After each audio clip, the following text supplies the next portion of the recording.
অপরাধীদের স্বর্গরাজ্যে পরিণত কৈলাসহর থানা এলাকা। ফের থানার ঢিল ছোড়া দূরত্বে দিন দুপুরে দুঃসাহসিক চোরের ঘটনা সংঘটিত হলো বুধবার। কৈলাসহর পুর পরিষদের ৮ নম্বর ওয়ার্ডের বৌলাপাশা এলাকার স্থায়ী বাসিন্দা বিমল কৃষ্ণ রায়। বিমল বাবু পেশায় একজন ঔষধ বিক্রেতা।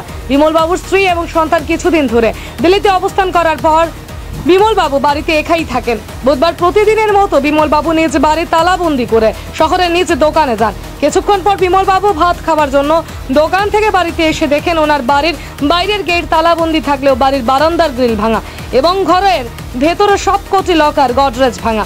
ঘরের সমস্ত নগদ টাকা ও প্রচুর সোনা নিয়ে যায় চোর।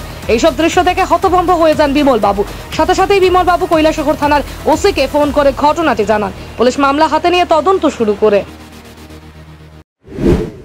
আমার বাড়িতে বৌলাপাশা, বিমল কৃষ্ণ রায় আমার নাম।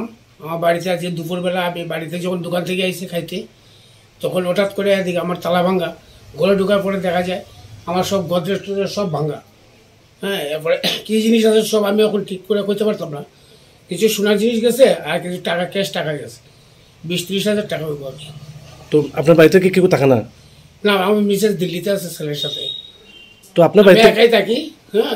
আপনার বাড়ি থেকে কটার সময় গেছেন? 10:30 গেছে সকালবেলা। ওহো, এখন বাজে প্রায় 4টা। আমি 3:30টার দিকে আইয়া বাড়িতে ঢুকছি। দেখেন সব কিছু ভাঙা। নগদ টাকা আপনি সোনা দানা ছাড়া কিছু নিচে না, আর কিছু তো আমি কইতে পারতাম না এখন দেখতে। তো প্রায় তো আধ ঘন্টা হয়েছে ঘরে আইছেন, আপনি কি থানাতে জানাইছেন? হ্যাঁ জানাইছি, ওসি সাহেব আমি ডাইরেক্ট টেলিফোন করে বলছি। কি বলুন উনি? ওসি সাহেব দেখতেছে আমি আপনার বাড়িতে আছেন, তাকে আছি। আপনি কি মনে করতেছেন এই ঘটনাটার পিছনে কোনো ধরনের কোনো সন্দেহ বা কিছু? সন্দেহ তো কিছু করার নাই, আরো কয়েকটা কেস তো এরকম হয়েছে। যে কোনো একটা গ্রুপ আছে মনে হয় এরকম।